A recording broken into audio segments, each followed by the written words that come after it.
বছরেও তো 1 কেজি গোস্ত কিনতে পারি না। ভালো হয়েছে এটা কাকা, আমাদের জন্য ভালো হয়েছে, তার কারণ বাজারওয়ালারা সিন্ডিকেট করতে পারবে না, পার্থক্য আছে এখানে কম, বাজার থেকে 100-150 টাকা 200 টাকা কম আছে বাবা, মান ভালোই আছে, মোটামুটি খারাপ না, ভালো।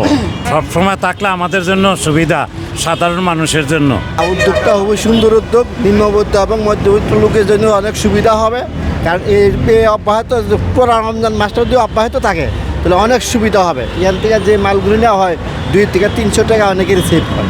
এই রমজানের মধ্যে সব জিনিসের দাম যখন ঊর্ধ্বগতি, আর এখানে একটু ন্যায্য মূল্য বা কম দামে দেয়, সবাই এটার প্রতি আগ্রহ আছে। সকালে দেখছিলাম অনেক ভিড় ছিল, খালি হয়ে গেছিলো, আবার গাড়ি আরেকটা আসছে দিতেছে, এটা খুবই ভালো।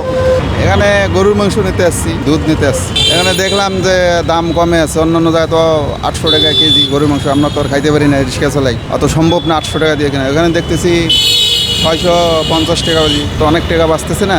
আগামীতে যদি থাকে আমাদের জন্য অনেক অনেক ভালো হয়, কারণ আমরা তো বছরেও তো 1 কেজি গোস্ত কিনতে পারি না। তা আমার জন্য ভালো না, আমার মতো অনেক হাজার হাজার মানুষ আছে। কারণ আমি যে গাড়ি চালাই, রোডে দেখি অনেক লম্বা লম্বা সিরিয়াল, আমার দ্বারা সম্ভব না, চিন্তা করে গাড়িও চালাইতে হবে আমার। পরে এখানে দেখলাম যে না, গাড়ি লাগাইছে, লোক কম দেখতেছে, এই জন্য আমি দাঁড়াইছি। আমার ওয়াইফকে বললাম যে তুমি টাকা নিয়ে আসো, আমি লাইনে দাঁড়াই, তো সে আসতেছে, এই কারণে আমি দাঁড়াইছি।